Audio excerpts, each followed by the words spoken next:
and see if my camera was even working. It was, so yeah.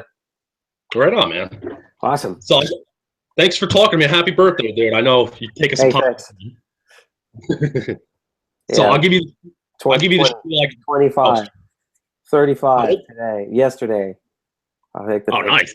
You know, it's funny. It's funny when I talk about my age to people because I always tell them that sometimes I'll still get ID'd when I go to the bars, and guys will be like, "Yo, I really like the show. I've been watching it ever since the beginning," and I'll be like, "Well, the beginning was in 2000," and they'll be like, "Yeah," and I'm like, "Well, that means that if I'd be 3."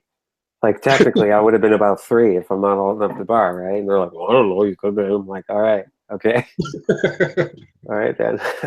Oh, I forgot. You guys got 18 drinking age up there, right? It's 21 down here. 19, 18 some places. It's pretty crazy. So then all the kids that are 18 go to the other provinces to get drunk and shit. And here you just I forget too. We're used to it was a shock when you get down. When I was in my band, I'd travel the States at like 20 and couldn't drink. It was weird.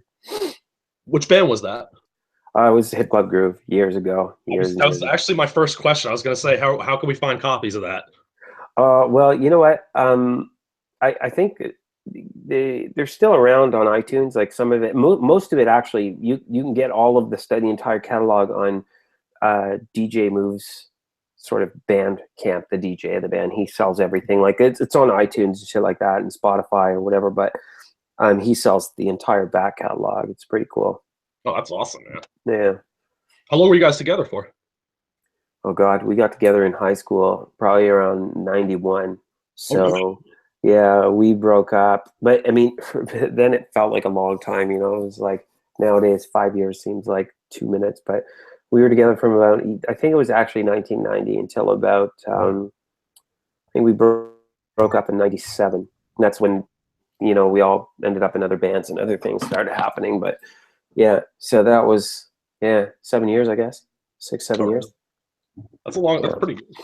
That's awesome, man. It was good. Yeah, it was weird. We were signed so young that we were these, like, everyone kind of, the labels at the time were looking for it. It was just when things were happening. We got signed, it was around 93, 94. So people were looking for, like, we were pretty big on the alt charts and stuff like that. And people were looking for sort of those fill-in bands at the time that were sort of like not really crossover, but we could cross into college radio and hip hop and stuff. So they were just like, they thought, oh, here we go. We're going to send these guys at 17 out on the road, with a tour bus and a lot of money and no real mentorship or leadership. And, we were just like banned from every bar we played at, and just kids on the road with whatever they wanted to do. Shows were always good, but, that's awesome. Never send kids on the road, unchaperoned. Like at the end, I think that's when they realized, they're like, oh, these guys are teens. Like, you're kidnapping people and stuff. It was terrible, man. Like I'm drinking water. I drink a lot of water. That's why I got this bottle. So you and me both, brother. Oh, word. I quit that soda, iced tea, all that shit like 6 years ago, man. Yeah. Not good for you. So what else do I got for you? I was reading about your theater group, the Good Companions. What kind of projects do you have? Actually, that's really funny. It's funny that it's still up. I don't even know how it got on Wikipedia, but that was a theater company I started actually probably around the same time, 96, 97, actually around 94. It was actually to do original work for a playwright named Barry Stagg, who is a really prolific playwright. He's in the States now. It was sort of like weird operetta stuff, all movement, kind of half clown based and really strange, kind of eerie and trippy. And so it kind of did that. It was really alternative theater, but really cool music. And always there was a live band, and it was always kind of strange, a lot of movement based to it and mask and shit. So it's kind of one of those really, really theatery things, but it was like, again, it was pretty punk rock for what theater was at the time. We were pretty punk rock. It was cool. That's awesome. Yeah. Where did you study dance and choreography at, and what made you want to get into choreography?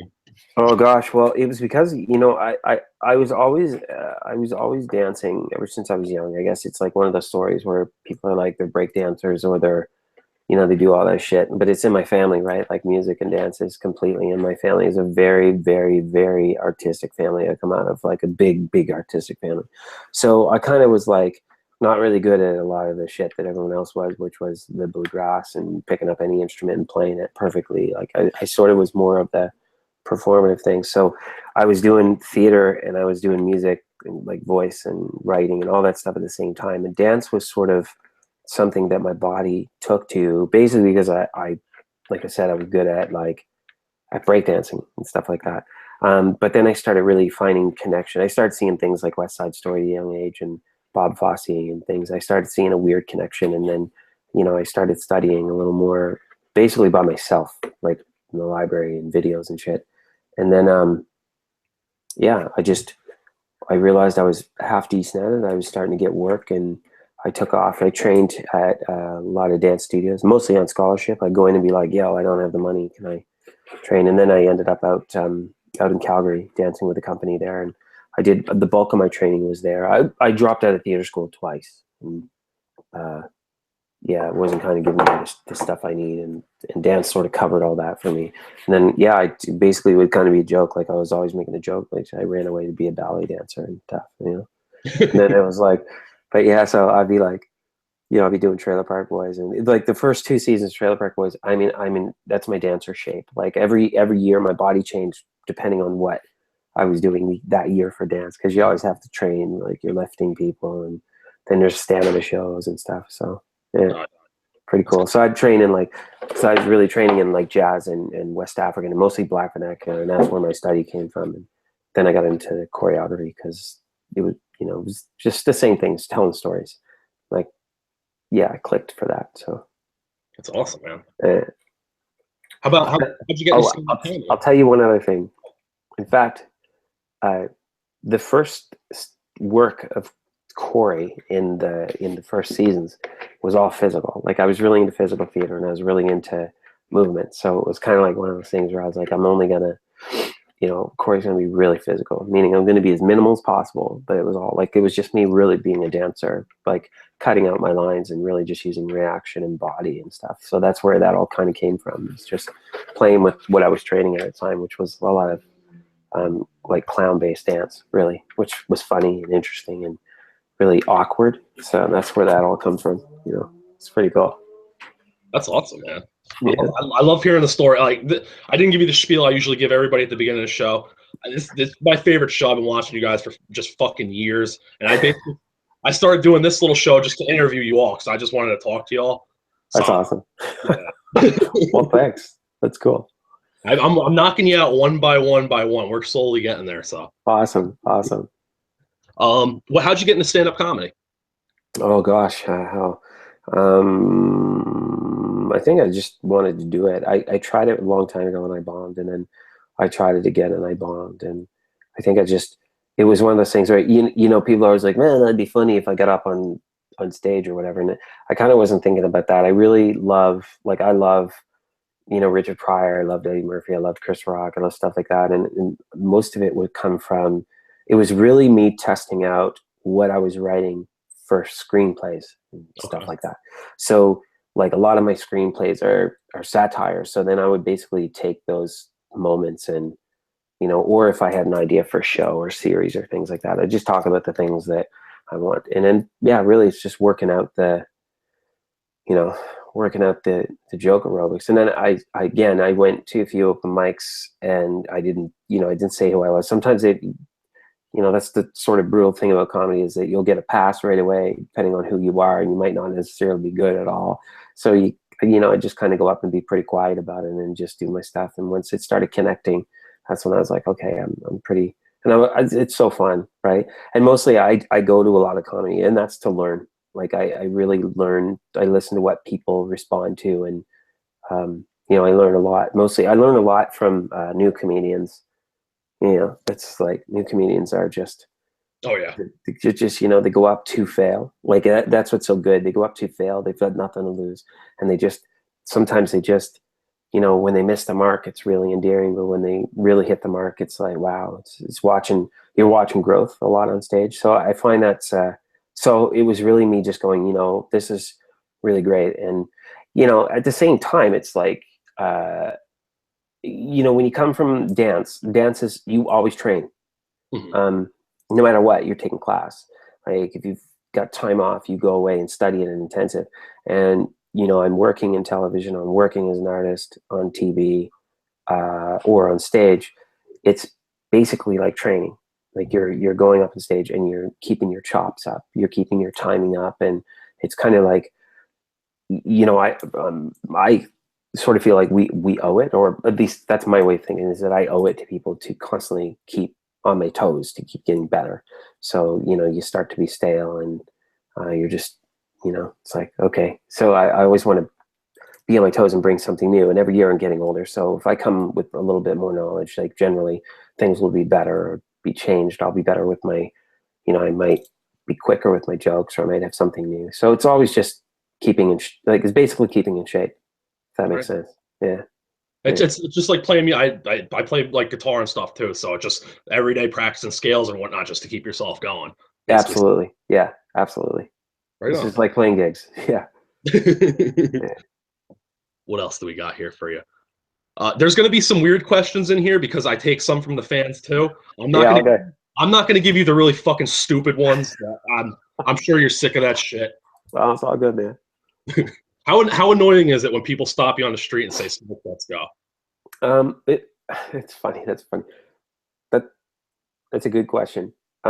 It's not really annoying. Like it kind of comes with the territory. Like people think that I think it's really annoying, but it's only annoying at the most inappropriate times. Like if I'm, you know, if I'm sitting at a restaurant or something, or I'm with my family, like usually it kind of goes with the territory. It's nice if people say hi or things like that, but if they come up and start hitting that thing, like, you know, it's kind of like, yeah, I'm not buying into it right yet, you know, like maybe after at the bar or something, or if it's like at a funeral or something, or a wedding. Like I've had it, like I've been at the most strangest places, like, but I've also gotten it from Border Patrol. I've done it, you know, and sometimes you know what it is it's a term, like obviously it's an endearing thing, so people do it because, you know, that's the catchphrase. But sometimes it's like, if they're gonna have fun with me, I'm gonna have fun with them. So sometimes I'll hit them back with something, but I've had people who have been aggressive wanting smokes, man. Like it's like, man, I don't hey, smoke. 2 smokes, like, yeah, and I'll be like, I don't smoke, you know, but no, and they'll be like, no, really, give me smokes, and I'll be like, yeah, there's been some pretty aggressive interactions sometimes. Like I don't, you know, follow through with the elbow, and, you know, but like online's the funniest. Like it's the best online. Like I don't, like it's so funny because people school you all the time. Like oh, you're not gonna be like this, and oh, take it this way. And they don't realize it's like they're hitting you with whatever they want online. So I'm just hitting them back, right? But then they get mad, they get upset and be like, why are you mad? But I'm just like, no, man, dude, it's only the internet. Like I'm doing the same thing. Like if you hit me back, I'll hit you. You know, if you hit me, I'll hit you back. It's kind of like I'm completely trolling half the time. And then I'll have these like long explanations of why I should be thankful that people are saying that. So I'm just like going, but the whole thing is, what's so funny about it is that I'm completely interacting. Like the whole time they're being like, you should be interacting with the fans. I'm like, I am actually all the time. Like whether or not they think it's, you know, it's like, if, you know, sometimes if people are a bit rude, like, yeah, I'll be like, you know, if I'm going to post a picture about my mom or say something about cancer, and someone's like, you fucked up Cory, 2 smokes, I'll be like, and you know, you can just delete it. Like it doesn't, but I don't really like doing that either. So yeah, sometimes I'll just be like, you know, chill. Like you wouldn't do that in person to me. So that's the funny thing. But yeah, but people think I totally hate it. And I don't, I don't like it if people try to take my shirt off, man. That's when you know, if they try to do that, I'm like, A, first of all, it's Trevor, and B, oh yeah, man. It's not so bad anymore. It used to be. But the best was when I quit the show. When I quit the show, people would come up to me on the street, do the 2 smokes thing, and then they would just lecture me or tell me off about why I quit. And they would tell me why I quit. Like they would just explain the shit to me. I'd be like, cool, man. Like, good to know. Like, I'll be sure to keep that in mind, you know, next time. If I, you know, they'd be like, sometimes people would be like, you know, it was funny. Like because a lot of people don't know the origin of the show, so they just think that I'm like I stumbled on it by an interview or an audition or something. I had no idea I was there from the beginning. Oh So yeah. it's pretty funny. Yeah. So, so yeah, it's cool though. But it doesn't bother me. Doesn't bother me. Had to ask, bud. Yeah, there's no worries. I just play with it, man. Like I just play with it. It's fun. Like it's fun for me too, and it wouldn't be fun for me if I just kind of was like, ha ha, oh yeah, hey. It's like Yeah. it's fun for me to interact. So, um, you know, yeah, it just keeps, and sometimes it just keeps going. There's a lot of people though who totally get that. They totally understand. They banter back, and it's not a big deal. And and we've become tight because of it. Like I have a lot of friends that I met literally on the internet for what people think are a fight is a fight. It's not at all. It's kind of cool. We're just going back and forth having fun. Mhm. How did you come back to getting up with the season 8 coming back? Sorry? With season 8 when you came back, how did that all go down? Well, it was quite okay. So it kind of started like when the legal movie happened. Mhm. We were not really in talks. There was a possibility. I said something about something, and I always go visit everybody when they're shooting. So I went to see the guys in the truck, and we just had a little bit of a chat before they shot. And I don't know. I was at the Canadian Film Center. I was working, and I was just finishing, and I suddenly I got a phone call from Mike Smith. I knew what was going down. Like I knew the whole that people were getting the rights and whatnot. And of course, not to be a dick or anything, but I was all like, well, I'm glad people know now. Like I'm glad everyone else knows. Like because things when they bought the show, just there was a separation of stuff, and I felt like that's how it kind of should have been in the first place. Like I think there was I was obviously open about how I felt about the ensemble of everything, and so I was really happy. I didn't it was sad at the same time because you don't want to see everybody split or things happen, but the guys seemed to be happy, and then I don't know. I was in Quebec. I was actually directing a theater show up there, and they called and they were like, "Hey, we're getting back together for a new season," and I kind of knew they were about to ask me. And then Mike had brought up directing, and I was like, "Well, yeah, of course I'm going to direct the show, man, for real. I'm going to come back and kill it." And there was a bit of a condition on it where it was like, "You gotta come back." I was like, "Oh man!" I was like, "Man," I was sitting there going like, "I'm 40. I'm gonna be like 39, 40 or something." I was like, "I'm just gonna be like a midlife crisis back at the show. I'm not gonna." I was like, "I don't think I should be back. I don't know. It's gonna be weird." And then I thought about it. I was like, "Man, this is gonna be kind of fun. Like, it could be fun." I was totally nervous. Like, fuck, I was nervous, man. I was gunning. I was there to direct. That's why I was nervous. But then all of a sudden, it was kind of fun putting out little cryptic messages that I was coming back. And then we talked about the possibility of Mike Jackson and Trevor coming back, and they had asked me what I thought, and I was like, well, I'm not gonna talk him into it because that's his thing, but by all means, I'm gonna tell him I'm going back, and he was really open to it.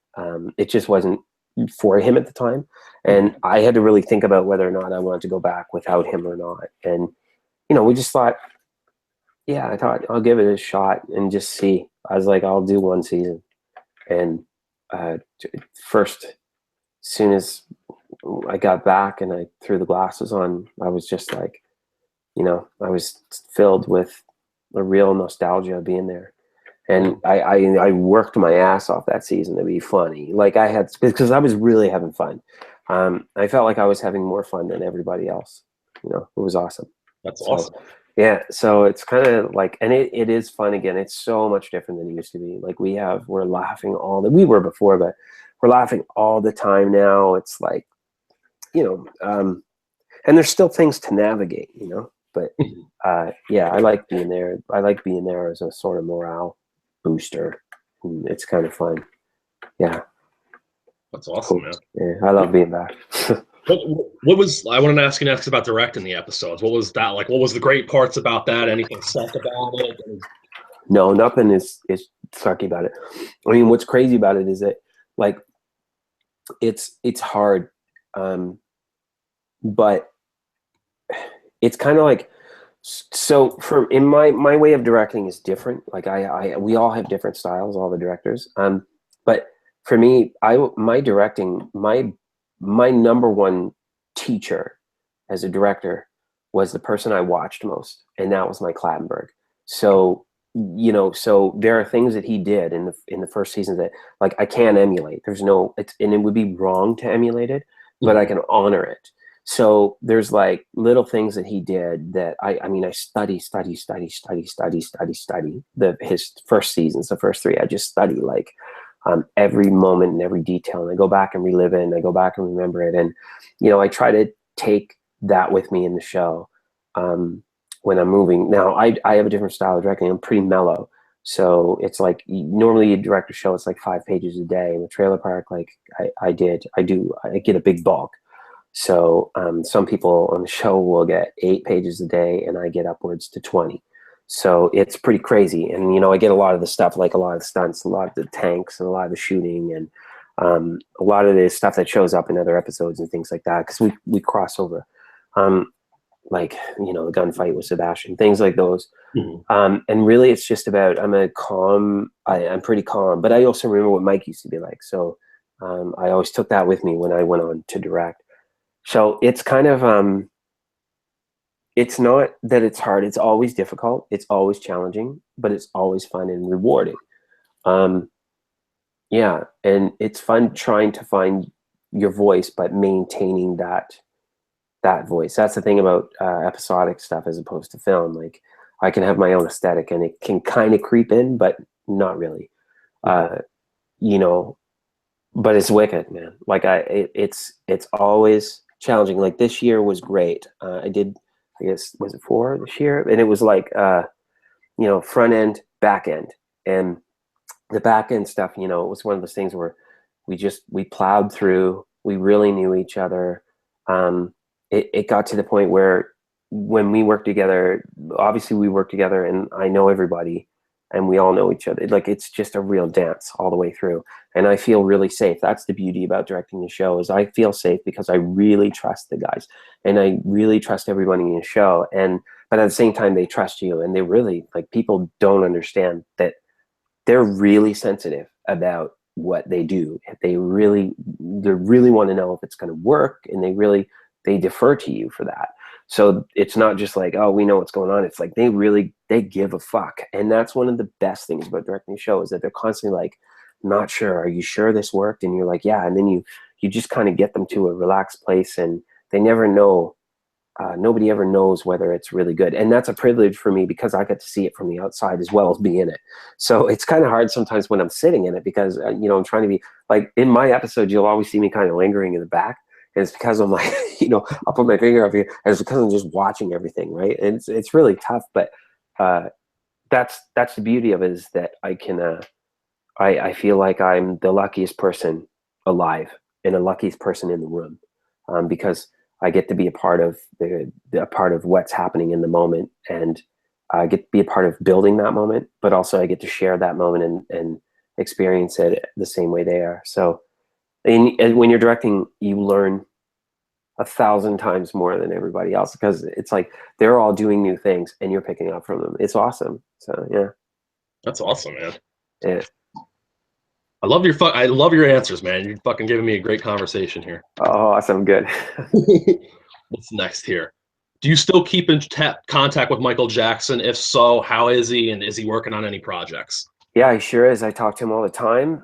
He is key grip on my show Studio Black for CBC that I do. So I still work with him quite a bit. He's busy. He's doing a lot of the corporate stuff, which really sucks up your time. He may or may not appear on Ricky Brown soon. He was going to. I shouldn't say that, but I can cut that. I'll edit this up, so anything you don't want in there. Well, I'll tell you off the record, he's going to be a guest on Ricky Brown, and I'm going to be talking about a guest I have that's going to air out some grievances finally, but we never get to him. The show's over, and he's standing there like, what? And we're like, thanks a lot, and we leave. Like, so I mean, he's still involved that way. He is he's considering coming back next year. If the time is right, he'll come back, like a 1-season type deal. You know, as long as it's something kind of fun. Like, I think originally the way we were supposed to come back in movies. We were going to be villains, but that, you know, that was just a long shot. But anyway, back in the record. We do talk a lot. We talk a lot, but only in person. He's a busy guy. But he's, he's steady. And he was going to do a couple commercials that I was directing, which would have been nice. But he's great to have on set. He's funny. He's just as man. He has vitriol out the yin yang. Like the guy is just like so scathing, but he's one of the funniest scathing people I've ever met. Like, so he's always there. He's funny. He was always the funniest. I think he was the funniest of us to begin with. So it's good to have him on set. He's a good support system, and he's fun to have around. So if he wasn't on, if he would, he very well be on the crew next year. It's just things don't work out, which is kind of funny. It's really great. That's why when all those pictures come up on Instagram of he and I, it's during the shoot. Yeah, it's during the shoot. So, and then all the people are like, oh, they look so old, and I'm like, well, it was, you saw 2000. The year, I love that when people look at the run, man, you look totally different than you did in 2000. I'm like, so do you, because you were about 10. It's like, it's like someone coming up to me at 30 saying I look different. I'm like, you were 10 20 years ago. Of course we look different. It's like, no shit. It's like 20 years ago. Yeah, but it's not in bad. They're just kind of like always wowed, but it's kind of puts a lot of perspective. But he looks great. He's healthy. He's happy. He's like on the go all the time. He works his camera a lot. He grips a lot. He's cool. Awesome. So he's always like he's always reading. He's always seeing everything that everyone writes. He lives online, so people have no idea. Like he practically lives on my Twitter half the time. So people always see people like fucking bring Trevor back, huh? I don't see any social media for him at all. No, he's pretty down low, man. He's like the Oracle in Batman or something. Like he's completely like, you just. Yeah, he's like the anonymous guy, As long as he's happy, healthy, and having fun, that's all that matters. Yeah, for sure. Right on, man. Where else do we got? What are you currently working on now? Oh gosh, okay. Well, I just closed. One of my pieces was at a dance festival this last weekend. I just wrapped up TV show, the Studio Black show, and the new season of Trailer Park. My new short, Black Cop, is just started the festival circuit, which is pretty cool. I have a feature of the same name shooting in October that I'm directing, which is a pretty controversial movie, but really cool. I'm directing a new dance show here, and then I have to go out to Calgary to do a dance show in October and January. So that's kind of it right now, and I'm just waiting to hear back from another episodic show, a Netflix show, about directing that.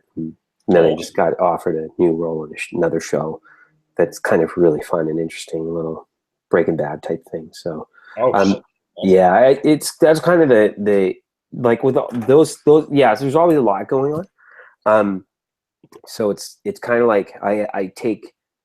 It's like the acting is really nice, but it's like sometimes there's the other stuff I have to do kind of for me. This kind of. And usually, you turn down some acting roles. It's kind of fun. But this one, I don't want to turn down. But I actually committed to something else, and I'm hoping things work out because it's a fun little role. It's a police officer, and he's really funny. Like he's really cool. It's a heavy show, but I like him. Yeah, a bit of a dick. I like that. Yeah. The Gemini Award you got for the Trailer Park Boys, was that for a specific episode or? No, that was an ensemble. We got the ensemble award. So I guess that would have been back in 2000. I don't know, it was 2004 or 5. Yeah, so that was best performance by an ensemble. I don't remember what episode it was. I accepted it though, but it was a group thing. We all got them. I just got the one that night in the award show, and that's the one I took. And then it sits on my mom's mantle now. Yeah. What do you find more rewarding, performing in front of the audience or performing live or performing in front of the camera? Oh, well, there's something about, like, I just did a play last year. There's something about a live audience that's really special, obviously, when they're with you and when you feel them with you. And I guess I would say that more or less than like performing like concert-wise or being, there's something about performing drama or even like in a live show that they're there to see something and they're there to see a live story. And I think that traditionally, like the tradition of storytelling is really apparent when you're live. Mhm. So that for me is rewarding. And sometimes like acting on camera is fun, but it's like, it's so short. It's such bits, you know, and a lot of times you have to put in a different type of work for stage because you have to take the journey. So it's like, I know that, you know, all of a sudden it's like I get up in the morning and I do a scene where like I did a piece where I was a heroin addict once, and you know, first shot of the day was me withdrawing, and the next shot of the day was me discovering that, you know, going from withdrawal to discovery. So I mean, that's like, it's awesome, but it's like I need to focus on that one little bit, and then I have to go restructure it. And sometimes live, you've just got that whole arc that you get to go through live. You get to experience it, and that's a transformative thing that's pretty beautiful to share with an audience. And an audience can really help you through that. And it's always frightening. An audience is always frightening. It is like theater or film is daunting too, but there's, you know, you're alone except with the few people you have on stage, and that's a beautiful feeling, you know. Yeah, you can always stop and film, but I like the finished product of film, usually because there's so much that goes into it after, you know, and part of that is, you know, once you start the edit process, you're building a new show. So that's kind of, nothing is more frightening than when your show premieres on TV, though. I think that's like when you know, there's a difference. That's the other thing, is that you've got an audience of, you know, sometimes 1 million versus an audience of, you know, 100, you know, but it's pretty amazing. I don't know. But I think, yeah, they each have their own rewards, but and they each fulfill differently, I suppose. Like, you still find out you touch people. I mean, that's the biggest thing about film, is that you reach so many people, and that it's pretty special when you get that back, or when you see how quickly something gets rated, or and when it ranks on Netflix, because we get the rankings and we see all of a sudden we rocket to #1 and we break records, and it's like, wow, it's like, wow, I can't believe we're, you know, we do that, and people actually give a shit about it. You know, it makes us, that's pretty special.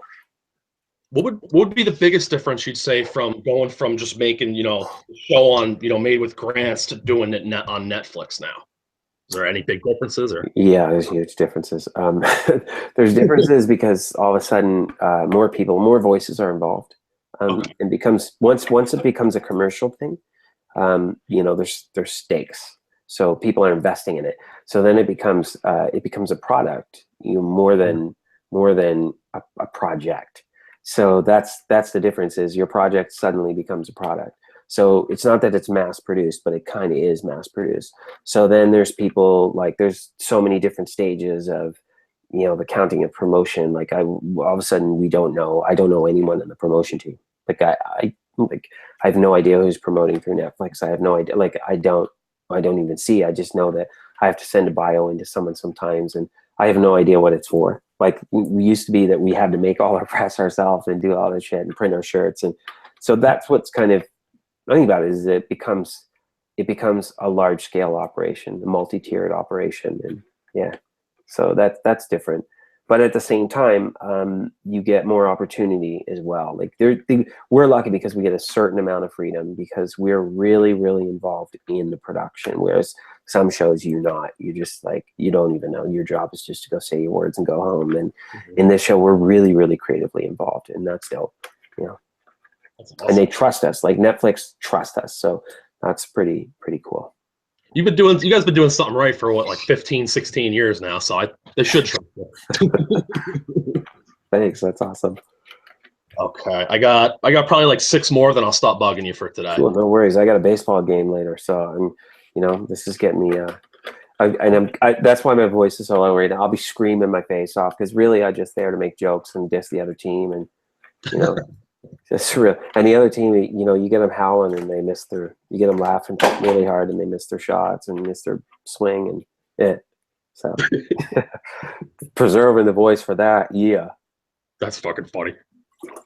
Okay. What do you say you like better, more acting or dancing, if you had to? What do I like? Well, here's the thing about dance. Dance is really transformative. Dance is really, it's like an art form of courage. And I'm so fucking lazy, man. Like, that's why I'm a choreographer. It's like, Like, you know what I'm saying? It's like someone talked me in. I got talked into doing that show in Calgary, and they're like, "You look like you're in great shape, man. It's great." And I'm like, "Oh yeah, I am." And they're like, "Great. We think we want you to dance." I'm like, "Sure." And I realized I haven't been actually dancing on. I hadn't danced in a large scale show on stage in a theater since 2011. So I'm not particularly in shape for dance. And it's like I got, I was sitting there going, "Shit, I got to start working." My rehearsals for this will be in November. So I was like, all of a sudden you're looking at it, you're like, wow, I've got only 2 months. And that's a long time, not a long time rather, to get in shape. So it's excruciating. Dance is painful. It's really painful. There's always the things like, I'm really into wrestling. A lot of people know I'm really into wrestling. And a lot of times people go, this isn't the ballet. And I'll be like, I know, like, but it's kind of the same. Like, and they'll be like, yeah, you're not crashing through tables, but the difference is that, guys are going out. It's great. They're working out 360, or they're performing 300 nights a year. So are dancers. And it's like, they're doing their 20-minute, their 15-minute, 10-minute spots night after night. Dancers are doing 60 minutes. And then you don't stop. And that is like aggression at its finest. Like, you're really beat up. And you really have to have so much concentration, and that is it's a lot of discipline and a lot of work. And man, like I said, I'm lazy as hell, so I like it, but I don't like the feeling afterwards. Next day you're in a hot tub, you're at the masseuse, you're like, hey, you acupuncture, and you just like, you gotta go back on stage again. So, and at this age, at 43, I'm like, yo, shit, them young, it's like acting is pretty good. Like, mentally, emotionally can be quite hard, and it's no less stressful. But that way, I like acting because I don't have to physically, because I'm lazy. Oh man, it's true. It's true. I like that answer. What would be a good theme song for your life? Oh shit. You know what? That is the hardest question I've ever been asked by anything.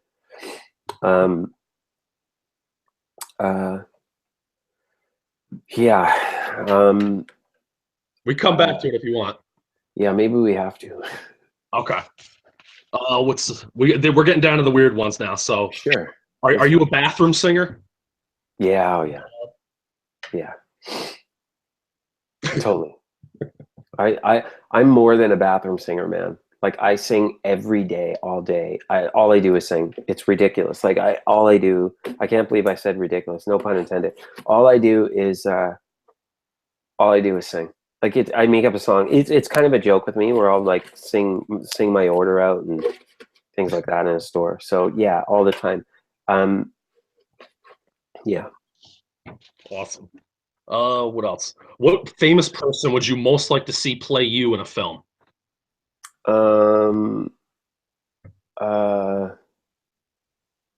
Wow. If there's a story on your life about Cory Bowles, who would you want playing it? Well, I guess at this point it would have to be Will Smith's kid, even though it's weird. Only because he's gonna end up looking like me a little bit later. Like, and if I went back in time, if I could go back in time when he was young, uh, you know, it's so funny. It used to be that I would play Ice-T, young Ice-T, a long time ago, and then it used to be. But so I don't know. I think I'm gonna say that Jaden kid because it's pretty funny. Except I don't think he's a very good actor. But you know what? If he had to show me in certain ways, maybe he wouldn't have to be. Like, you just got to be, a little bit hyperactive and a little bit ADD, and and that's it. You're doing good. You do just like that, man. Just keep doing it. Yeah. Yeah, that's funny. Have you ever swallowed your toothpick on the show? I sure have. I sure have. It is the absolute worst, most frightening feeling in the world. Like, and it's usually because of Jonathan Torrance. Because like, it's the funniest thing about Jonathan isn't what he says on set. It's the anticipation of what he's going to say. Because there's so many options that your brain just starts going. So I remember having it one time and I was like, yeah. And I sucked in and it lodges sideways. And the first thing you do is, and you just as fast as you can, your fingers go in your thing, you pull it out, and my eyes are watering right now, and I'm almost gagging just thinking about it. Oh, You just like, it's the worst, man. You're like, I'm gonna die here. So then it's always like lesson learned. I have to always take my toothpick out unless I'm shooting. I can't be fucking around. I can't, but yeah, yeah, yeah. It's yeah, it's pretty funny. that's It's crazy, man. It's like this. It's a crazy thing. You literally for 2 seconds think you're gonna die. It's yeah, yeah. that sounds horrible. It is, man. It is. It is. If you Corey could do only one thing like drink or smoke, which would you choose and why? Oh, I would drink. If you of the two, Yeah, drink or smoke pot. well, that's all I do is I don't smoke pot, so I guess I would drink. I would drink. I would drink because I love scotch. And I have no sense of smell, like a strong sense of smell. So scotch and certain other alcohols, I don't get the nose off them, but I get a lot of middle and aftertaste, and it's so special. Like I love that. And I know you can get strains off weed and whatnot, but I kind of like, I didn't respect weed. Like when I was young, I didn't respect what it could be.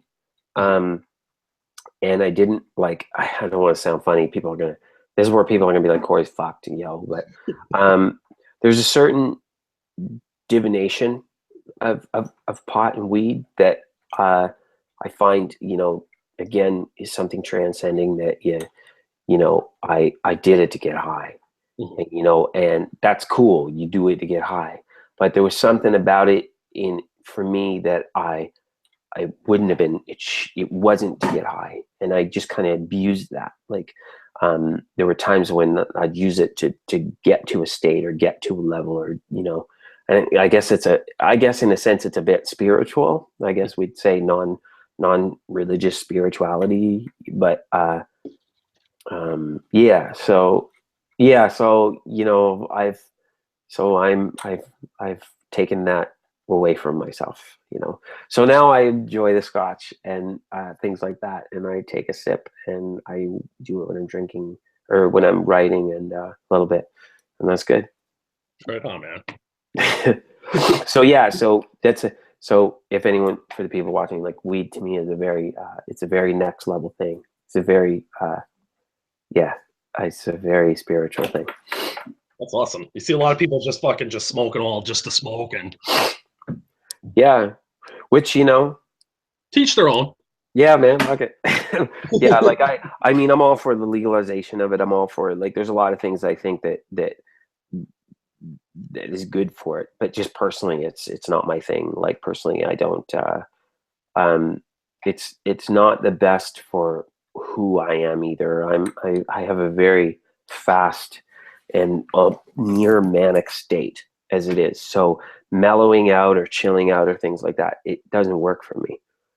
It actually puts me in more of a panic, so then that's kind of because I couldn't let myself get to the place where I should be with weed. So I was like, yeah, so I sort of, yeah. I've never actually really talked about that like that before, so this is kind of cool. Yeah. We're getting exclusives. Who would you say is your favorite comedian? Richard Pryor. Right on. That was an easy one. Yeah. Okay. He was my favorite for sure. I mean, I liked movie, but yeah, Richard Pryor was the shit. Like he was, it's kind of dated now when you hear it, but it was he just, as a kid, I was like, holy shit, Right on. Holy shit. Okay, I got two more for you because my computer battery's about to die, then I'll leave you alone. Okay. You gonna come to the States at some point to direct or do any theater or anything or act?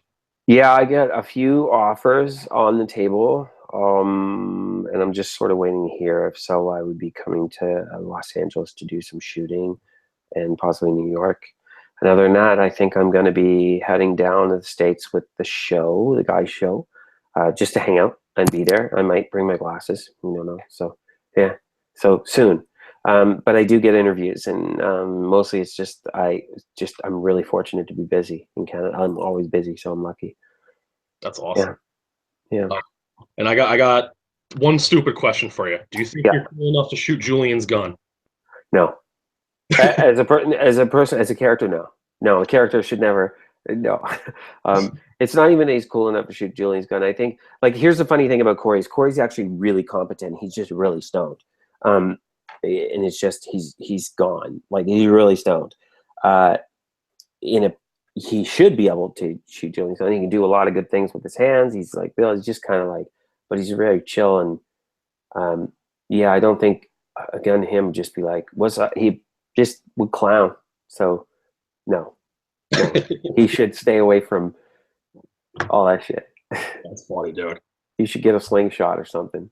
Corey should get a slingshot or That would something. be fucking hilarious. The Skidoo was the greatest thing of all time. I was like, that's perfect, you know. Oh, Yeah. Right on, man. So again, thank you for talking to me. I'll edit everything up. I'll send it to you beforehand. You make sure you prove everything. Anything you don't like, tell me. I'll take it out, and that's about it, man. Thanks. And I have no idea what a song would be. I have none. I have nothing. Maybe it hasn't been written. Okay, that's your answer right there. It hasn't been written yet. Yeah. I like that one. Awesome, man. Can I get you to do one thing? Can I have you say your name, and you're watching Drunk News for me for a little teaser? Yeah, for sure. Whenever you're ready. Okay. Hey, what's up? This is Cory Bowles. You're watching Drunk News. You are the man, Cory. Awesome. Thanks a lot for taking your time out, man. No problem. Thank you. I'm sorry it took so long. I'm used to waiting. We're supposed to talk to the boys. It's been canceled like 6 times now, so I'm pretty patient. Oh, good. Well, we'll make sure you get there. Awesome, man. Thank you. No problem. Take care. You too. Bye-bye.